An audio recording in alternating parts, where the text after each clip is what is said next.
Mustafa shooting நின்றுடுச்சு Maithili. Saravanan direct பண்ணா நான் நடிக்க மாட்டேன். கண்ணைய சென்னைக்கு போயிட்டான். ஏன் தெரியல. வேற டைரக்டர் வச்சு படத்தை முடிக்க போறாங்க. எல்லாரும் பேசிக்கிறாங்க. சரவணன் எங்க? ஊரு கிளம்பிட்டு இருக்கான். நீ விவாகரத்து கேட்டதான் உன் அண்ணா அவன்கிட்ட கையெழுத்து கேட்டிருக்க. மைத்திலி போடட்டும், அப்புறம் நான் போடுறேன்னு சொல்லியிருக்கான். ஒன்னு ஷூட்டிங் ஸ்பாட்ல அவன் சட்டையை பிடிச்சி அடிக்க போய் அசிங்கப்படுத்திருக்கார் மைத்திலி. இதையே என்கிட்ட சொல்லல முஸ்தபா. எனக்கு நேற்று சரவணன் சொல்லிதான் தெரியும் மைத்திலி.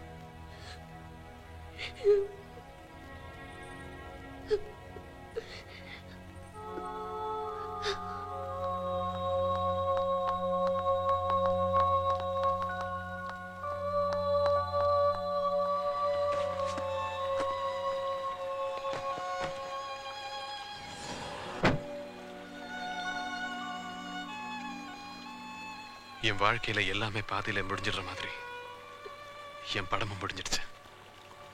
உன்னை நிறையவே காதலிச்சேன். சொல்லதான் தெரியல. சொல்றதுக்கு முன்னாடி நீயும் போயிட்ட.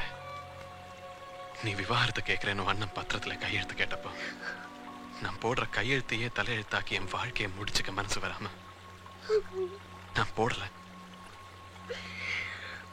சென்னைக்கு வந்து போட்டு தந்துடுறேன். போட்டுட்டீனா மைதிலி செத்துருவாளே.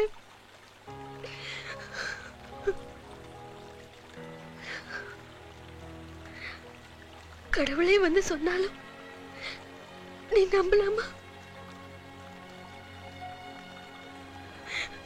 மைதிலி அவ்வளவுதானா சரவணா?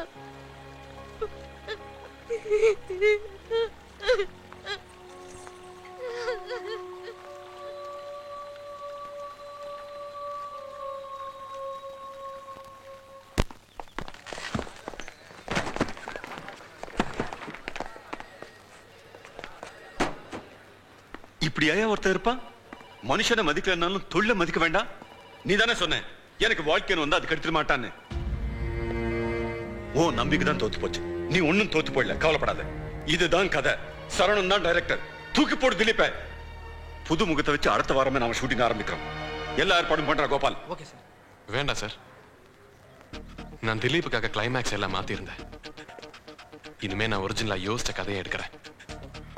ஒரு 10 கேமராமேனும் கேமராவும் தேவைப்படும். திலீப்புக்கு தெரியாம திலீப் வச்சு அந்த படத்தை முடிக்கிறேன். எல்லாரோடையும் டிஸ்கஸ் பண்ணிட்டு முழு பிளான் உங்ககிட்ட நாளைக்கு சொல்றேன். இந்த படத்தை நான் ஹிட் பண்றேன் சார். நீ நல்லபடியா முடி. உனக்காக நான் என்ன வேணாலும் பண்றேன். திருப்பதி எங்கடா காத்தாலே பிள்ளை தூக்கிட்டு போய்கிட்டு இருக்க? அந்த சர்மா பையன் மேல கை வச்சிட்டா சந்தானோ. என்னடா சொல்ற? அதான் கோட்டர் அடிச்சுட்டு குப்புற தள்ளி அவனை குமுறலான்னு போயிட்டு இருக்கேன். அவசரப்படாது. முதல்ல நாம 2 பேரும் ஒரு ஆஃப் அடிப்போம். சரி. அப்புறமா அவனுக்கு ஆஃப் அடிப்போம். நாம செய்ய வேண்டிய வேலை நிறைய இருக்கு. வா சொல்றேன். இந்த சீனோட தான் எனக்கு பேக்கப் ஆயிடுச்சு. இந்த சீன் அடுத்த சீனா? இல்ல அது மட்டும் இல்ல, இங்க இருந்தா கிளைமேக்ஸுக்கே போறோம். சரவணா, சிங்கம். வணக்கம் சார். திருப்பதி, நீங்க தான் ஹெல்ப் பண்ணணும். வாங்க. எல்லாம் சொன்னார் சார். கண்ணையாவை ஏவிஎம்க்கு கூட்டிட்டு வரணும். சரி. அதுக்கான பிளான் சொல்றேன். இது வந்து நம்ம பிளானோட எக்ஸிகியூஷன் ஸ்டோரி போர்டு. நம்ம பிளான் பண்ணபடி கண்ணைய வந்துட்டா என்ன பண்ணணும், வரலைன்னா என்ன பண்ணணும். ஏன்னா வரலாம், வராமலும் இருக்கலாம். So plan A and plan B. இந்த 2 பிளானும் மிஸ்ஃபயர் ஆகிறதுக்கு நிறைய வாய்ப்பு இருக்கு.